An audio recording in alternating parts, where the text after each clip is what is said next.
कैसे कैसे दिमाग लगा रहे हैं।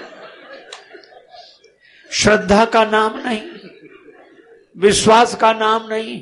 अरे श्रद्धा हो तो श्रद्धावान लभते ज्ञानम, विश्वास हो तो बिनु विश्वास भगति नहीं।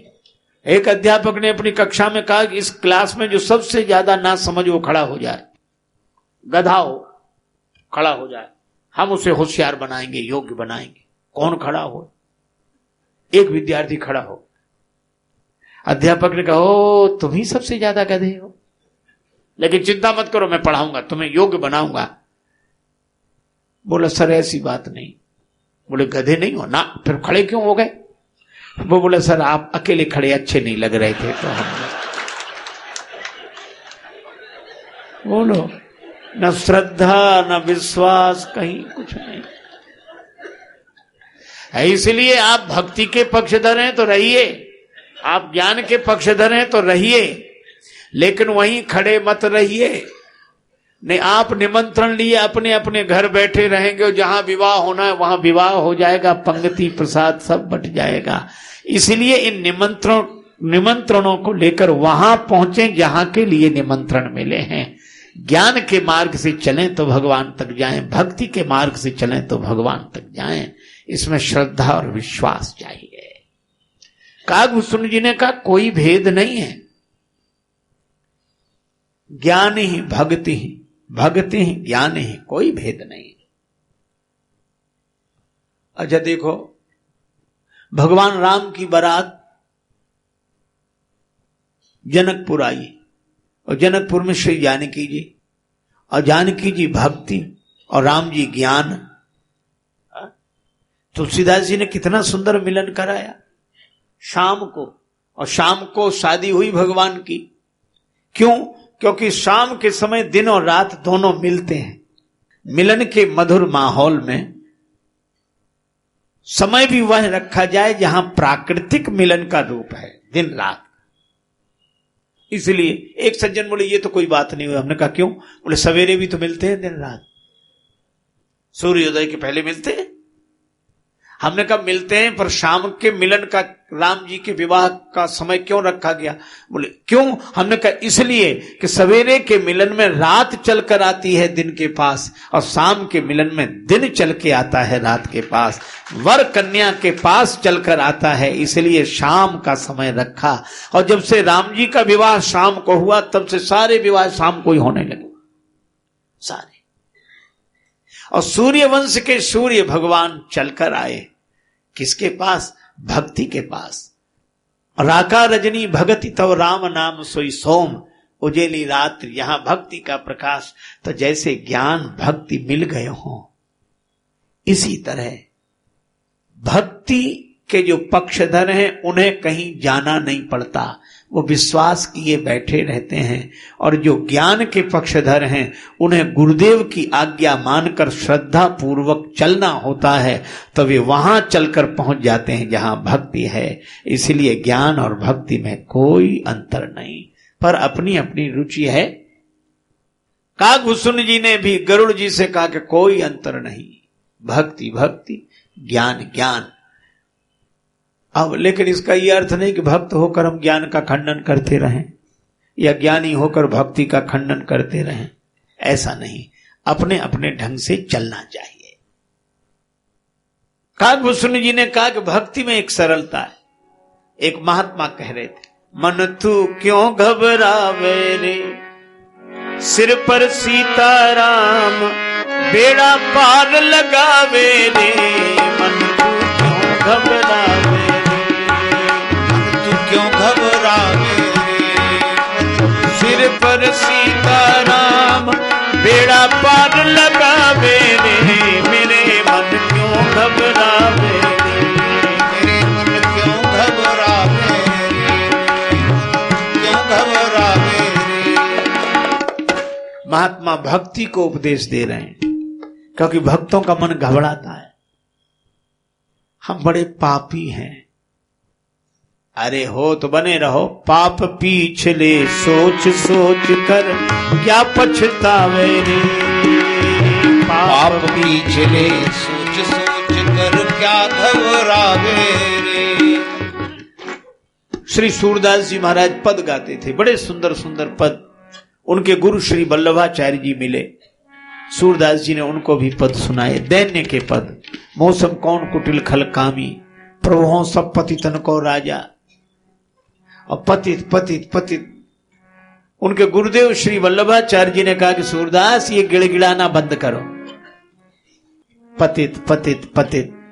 क्या भगवान को पता नहीं है कि तुम पतित हो? तो कितनी बार कहोगे? तो बोले फिर क्या करें? बोले भगवान की लीला के पद गाओ।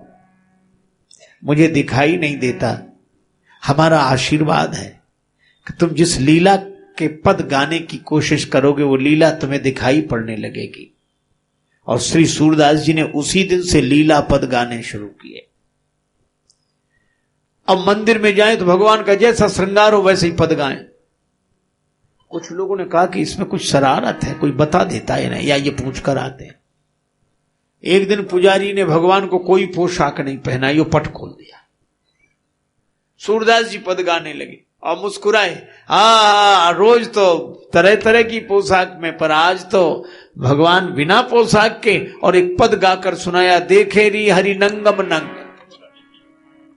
तब लोगों को पता लगा कि इन्हें भगवान का दर्शन। तो हमारे भक्तों ने कहा कि अपने को पापी सोच सोच कर काहे को परेशान हो? पाप पिछले सोच सोच कर क्या पछतावे रे। अरे सो दया निधान चित्त में एक न लावे रे, मेरे मन क्यों घबरावे, मेरे मन क्यों घबरावे रे, मेरे मन क्यों घबरावे रे, क्यों घबरावे, मेरे मन क्यों घबरावे। एक बात है, बहुत ढूंढने जाते हैं, मिलते भी तो नहीं है। हम प्रार्थना करते हैं तो सुनते भी नहीं है। बोले काहे को करते हो प्रार्थना? अंतर्यामी को अपनी सुविधा समझावे रे। अंतर्यामी भगवान को अपनी सुविधा समझाते हो। और करी करी सोच विचार व्यर्थ तू बुद्धि गमावे रे, मेरे मन क्यों घबरावे रे, मेरे मन क्यों घबरावे रे, घबरावे। पर भगवान मिलते भी तो नहीं है, क्या करें? कहां जाएं? कहीं मत जाओ। कन्या वर को ढूंढने नहीं जाती, कन्या को तो घर में ही कंगन पहना दिया जाता है, हार पहना दिया जाता है। इसी तरह भगवान के नाम का कंगन बांध लो, भगवान के नाम की माला पहन लो, भगवान का नाम लेते रहो। दुल्ही बना देह वर को मत खोजन जावे रे। और अगर कन्या बना लिया, स्वयं को दुल्ही बना लिया, तो तेरे द्वार बजावत बाजे दूल्हा आवे रे, मेरे मन क्यों घबरावे रे, मेरे मन क्यों घबरावे रे, तेरे द्वार बजावत बाजे दूल्हा आवे रे, मेरे मन क्यों घबरावे रे, मेरे मन क्यों घबरावे रे, सिर पर सीताराम मेरा पार लगावे रे, मेरे मन क्यों घबरावे रे, क्यों घबरावे रे। इसलिए भक्त को बैठना पड़ता है विश्वास पूर्वक। कन्या बैठती है विश्वास पूर्वक, प्रतीक्षा करनी पड़ती है। अच्छा देखो, सगाई हो गई, पुरोहित ने सगाई कराई, गुरु ने भगवान से नाता जोड़ दिया दीक्षा देकर, सगाई हो गई। अब उस सगाई के बाद तो केवल प्रतीक्षा करनी है, और जो समय निश्चित होगा उसी दिन बारात लेकर दूल्हा आ जाएगा। अरे सारे सद्गुणों की बारात लेकर परमात्मा जैसे वर कन्या के पास आता है, इसी तरह ईश्वर भक्त के पास आ जाता है, ज्ञान भक्ति के पास आ जाता है। इसलिए भक्त को विश्वास पूर्वक बैठना चाहिए, और ज्ञानी व्यक्ति को श्रद्धा पूर्वक चलना चाहिए। राम जी श्रद्धा पूर्वक चले गुरु जी के साथ साथ, और भक्ति रूपी जानकी जी जनकपुर में बैठी हुई भगवान की प्रतीक्षा कर रही हैं। यह ज्ञान भक्ति का मिलन है। अच्छा, एक बात और है, धनुष टूटते ही मिलन हुआ। कबीरा मोह पिना कि यह बिन गुरु टूटत ना है। गुरुदेव की कृपा से ही यह टूटता है। देहाभिमान का धनुष टूटते ही ज्ञान भक्ति दोनों एक हो गए। और इसीलिए रामचरितमानस में दोनों का वर्णन है। श्री सीता जी राम जी, सीता जी राम जी। एक सज्जन बोले राम जी ठीक है, सीता जी की जरूरत नहीं है। दूसरे बोले नहीं, सीता जी ठीक है, राम जी की जरूरत नहीं है। पर तुलसीदास जी कहते हैं कि बंदों सीता राम पर दोनों की जरूरत है। अच्छा, आप देखो, ये राजा लोग जितने धनुष तोड़ने आए थे वे सीता जी को ही चाहते, राम जी को नहीं चाहते। एक से भी धनुष नहीं टूटा। नाक कट गई। क्या लिखा? नाक पिनाक ही संग सिधाई। इनकी नाक पिनाक के साथ ही कट गई। मोह दिखाने लायक नहीं रहे, नाक कट गई।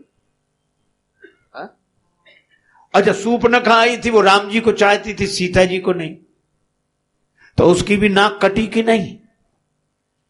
और सीधी सी बात, जो राम जी को चाहे सीता जी को न चाहे उनकी भी नाक कटती है, जो सीता जी को चाहे राम जी को न चाहे उनकी भी नाक कटती है। और इसका एक ही अर्थ है, जो ज्ञान के पक्ष में हो भक्ति के पक्ष में ना हो उनकी भी नाक कटी, और जो भक्ति के पक्ष में हो ज्ञान के पक्ष में ना हो उनकी भी नाक कटी। और नाक कटने का मतलब जब मुंह दिखाने लायक न रहे, सुंदरता चली गई। और कई बार हो जाता है, एक आदमी की सचमुच नाक कट गई। अब कट गई झगड़े में या जैसी हुई, कट गई तो कट गई। अब कान कटे हो तो हाथ से ढक ले, साफी गमछा बांध ले, आंख हो तो चश्मा लगा ले, पर नाक का क्या करे? अब जहां भी जाए तो लोग सम्मान करते, चाचा चाचा आए, और जो देखते, अरे कौन चाचा आए? पिता ने, वे अपने नकटे चाचा। कई बच्चे मां से कहते, माता जी नकटे मामा आए। अब वो बेचारा परेशान हो गया, जहां जाए नकटे चाचा नकटे मामा। उसने सोचा साधु बन जाओ सो ठीक, सब स्वामी जी तो कहेंगे, बड़ा अच्छा है। और बनने में क्या अंतर? होने में कठिनाई, बनने में क्या कठिनाई? घर में वही खटपट, चलो गुरु जी के मठ पे, गुरु जी ने काटी चोटी, मांग खा बेटा रोटी, बन गए, सो बन गया वो। अब जहां भी जाए पर नाक कटी, तो उसे देखकर लोग स्वामी जी ने, नकटे बाबा आए, नकटे बाबा, नकटे स्वामी जी आए। लड़के खिजाते, नकटे बाबा। बड़े लोग डांटते, ऐसे नहीं बोलो, महात्मा है। पर वो पास में जाते, स्वामी जी ये बच्चे हैं, क्षमा करना। लेकिन एक बात बताइए, कटी कैसे है? अब वो किस किस को कारण बता रहे। एक दिन उसके मन में ऐसा षड्यंत्र जमा, बोला कटी नहीं, हमने काटी है। एकांत में तुम्हें बता रहे हैं, काटी है। क्यों? भगवान ने स्वप्न दिया कि मैं तुम्हें दर्शन दूंगा, लेकिन तुम मेरे लिए क्या बलिदान कर सकते हो? मैंने कहा आप जो आज्ञा करें। तो अपनी प्यारी चीज, हाँ, तो अपनी नाक काट के चढ़ा सकते हो। अगर तुम नाक चढ़ा दो काट कर, तो हम तुम्हें दर्शन सदा देते रहेंगे, तुम्हारे सामने ही रहेंगे। और यह भी कहा कि तुम जिसकी काट दोगे उसके भी सामने रहेंगे दर्शन। और वो बोला क्या? भगवान ये रहे दिख रहे, जय हो प्रभु, जय हो जय हो जय हो। अब वो कहे भावा हमें तो नहीं दिख रही, तुम्हारी नाक थोड़ी कटी, हमारी कटी, जय हो प्रभु, जय हो। अब ऐसे किया तो वो बोला हमारी भी काट दो। नहीं तुम मत कटवा, तुम जाओ। नहीं भगवान मिल रहे हैं, उसमें क्या है? तो बोले बैठ, उसकी भी काट दे। अब बोला भगवान का दर्शन, तो बोला कुछ नहीं होता, हमें भी नहीं होता था। तुम्हें तो हमारी नाक काटी क्यों? बोले 1 से 2 भले। अब वो और उछल कूद करके भगवान के दर्शन हो रहे, भगवान के। अब मजबूरी में कहे नाक तो कट गई, भगवान का दर्शन, भगवान मैं क्या बताऊं, 2 ने 3 की काटी, 3 ने 4 की, 2-3 हजार हो गए, नकटे ही नकटे। अब इतनी भीड़ देखकर लोगों को लगे कि जरूर भगवान मिले होंगे। नहीं, नाक कोई कटाता है, और हमें इसलिए नहीं मिले कि हमने नाक नहीं कटाई। वो तो एक कोई हिम्मती आदमी आया, उसकी नाक कटी, उसने कहा सुनो सुनो सुनो सुनो, हमारी कटी तो कटी, तुम मत कटवाओ। अब उस एक की सुने कौन? यहां 2000 आदमी कह रहे हो कि हमें भगवान दिख रहे, अब एक की सुने कौन? कई लोग तो भीड़ ही देख कर जाएंगे, और इतनी भीड़। तो नाक कटने का मतलब नाक कटना नहीं है, नाक कटने का मतलब हम मुंह दिखाने लायक न रहें, हमारी कोई शोभा न रहे। और मैं भी आपसे कहता हूं कि अगर ज्ञानी होकर हम भक्ति के विरोधी हैं तो भी मुंह दिखाने लायक नहीं हैं, और भक्त होकर ज्ञान के विरोधी हैं तो भी मुंह दिखाने लायक नहीं। हमें श्री सीताराम जी की भावना रखनी चाहिए, और इसीलिए काकभूषुंड जी ने कहा कि भक्ति और ज्ञान में कोई भेद नहीं है, अपनी अपनी निष्ठा है। कोई अवध पक्ष से, कोई मिथिला पक्ष से, कोई भक्ति के पक्षधर, कोई ज्ञान के पक्षधर। अच्छा महाराज, बड़ी कृपा, आपने समझाया। लेकिन एक बात बताओ, आपको ये ज्ञान और भक्ति का जो आपने वर्णन किया, हाँ, ज्ञान दिया जलाने जैसा है, और दिया जलाकर एक तो जलाने में कठिनाई, और पहले तो श्रद्धा रूपी धेनु चाहिए, फिर दूध, और दूध को जमाओ, फिर दही को मथो तो मक्खन को घी में आग में तपाओ तो घी, तब जले दिया। इतनी मुश्किल से तो जला, और जरा ही असावधानी हुई, फुक बुझ गया। मुनि विज्ञान धाम मन करई निमिष मह छो। बहुत कठिन है, फिर कौन जलाए बार बार। और इंद्रियों के द्वार पर देवता बैठे, उन्हें तो अच्छा ही नहीं लगता, वो तो विषय की बयारी आते ही दरवाजा खोल देते हैं। और भक्ति मणि है, सुनो भगति मणि के प्रभुताई, सहज प्रकाश रूप दिन राति, नहीं कछु चाहिए दिया घृत बाते। इसलिए भक्ति सरल है, ज्ञान के लिए सावधानी का मार्ग है। अच्छा ठीक है महाराज, ज्ञान भक्ति का अंतर समझ में आया। आपको यह शरीर कैसे मिला, और आपको जब वरदान मिला कि आप शरीर छोड़ सकते हैं, तो यह शरीर क्यों नहीं छोड़ा? कौवे का शरीर। काकभूषुंड जी कहते हैं कि इस शरीर में मुझे भगवान की भक्ति मिली है, ताते मोह परम प्रिय स्वामी। भगवान की भक्ति मिल गई। और कौवा बनना इसलिए भी अच्छा है कि कौवा तो पूरा ही काला है, समझाने वाले दूर ही रहते हैं कि इस पर कोई रंग नहीं चढ़ेगा, मत समझाओ। इसी तरह भक्त वो है जिसे देखकर लोग समझ जाएं कि इसे मत समझाओ, इसे तो इस भगवान की भक्ति में डूबा रहने दो। और मुझे श्राप दे दिया, क्योंकि मैं सब जगह भगवान के बारे में पूछता था, भगवान कहां मिलेंगे, भगवान कहां मिलेंगे। गुरुदेव के अपमान का फल था कि शिव जी ने श्राप दिया। फिर उन्होंने संशोधन किया गुरुदेव की कृपा से। 1000 सर्प योनि के बाद मनुष्य बना, ब्राह्मण कुल में जन्म हुआ, तो मैं पढ़ा ही नहीं।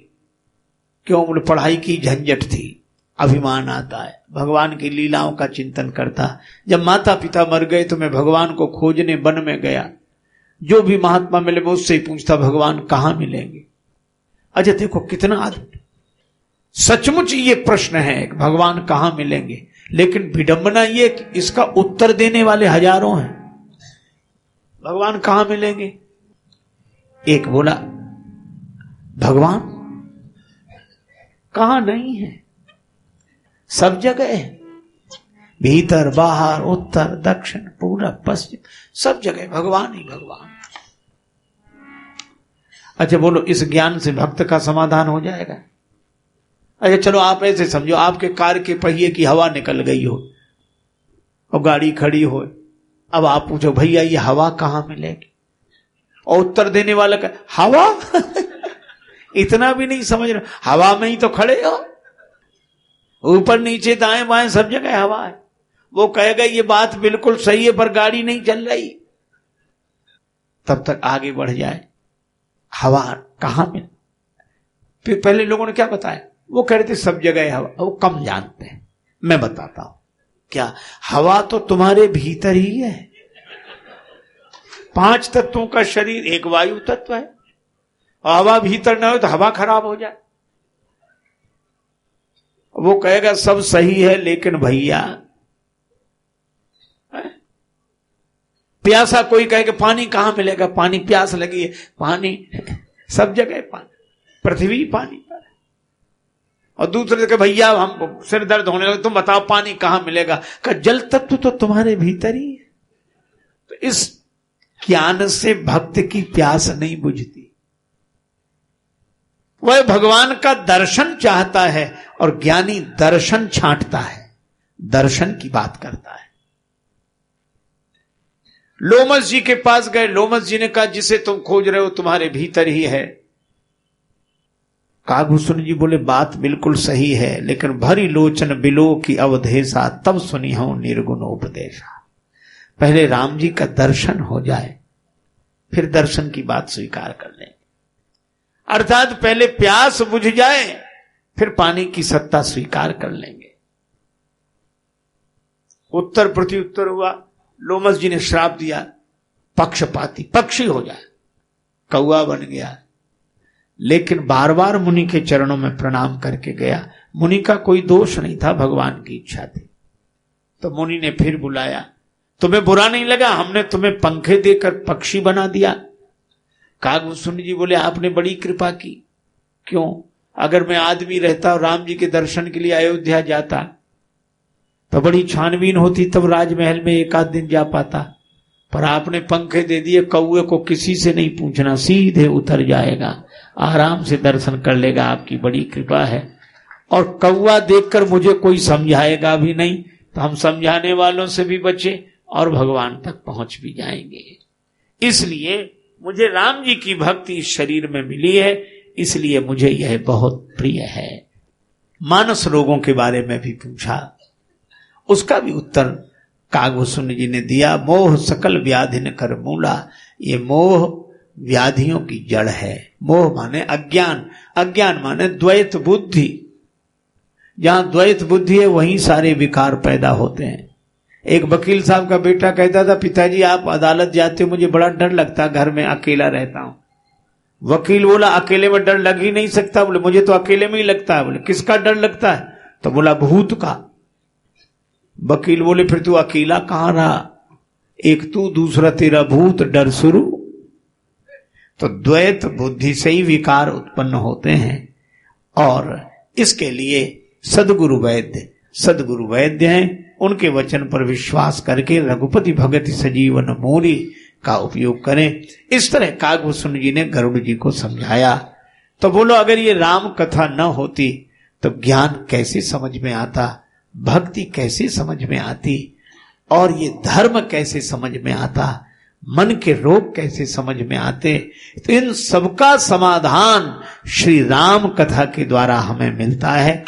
अलग अलग शैलियां हैं, कोई ज्ञान की बात करता है, कोई भक्ति की बात करता है, पर हम यही कहते हैं हरि अनंत हरि कथा अनंता, कहां सुनहि बहुविधि सब संता।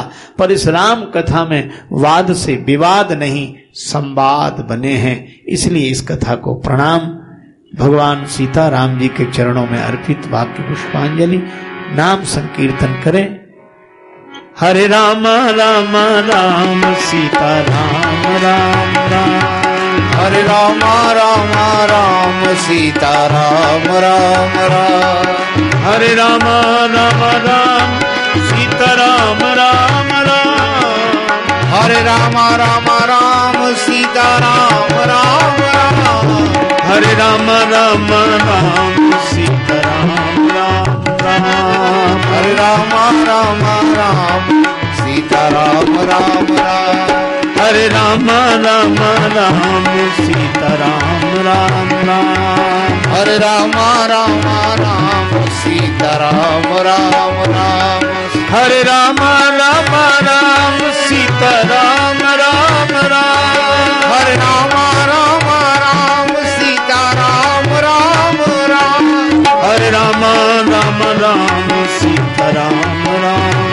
राम हरे राम राम राम सीताराम राम राम हरे राम राम राम सीताराम राम राम हरे राम राम राम सीताराम राम राम सीताराम राम राम सीताराम राम राम सीताराम राम राम राम सिय सिय सुमिरत राम जू सिय सुमिरत श्री राम जुगल नाम राजेश जपि भगत लहे विश्राम श्री सीताराम जी महाराज की जय श्री हनुमान जी महाराज की जय श्री गौरी शंकर भगवान की जय श्री राधा कृष्ण भगवान की जय श्री राम कृष्ण भगवान की जय श्री तुलसीदास जी महाराज की जय श्री गुरुदेव भगवान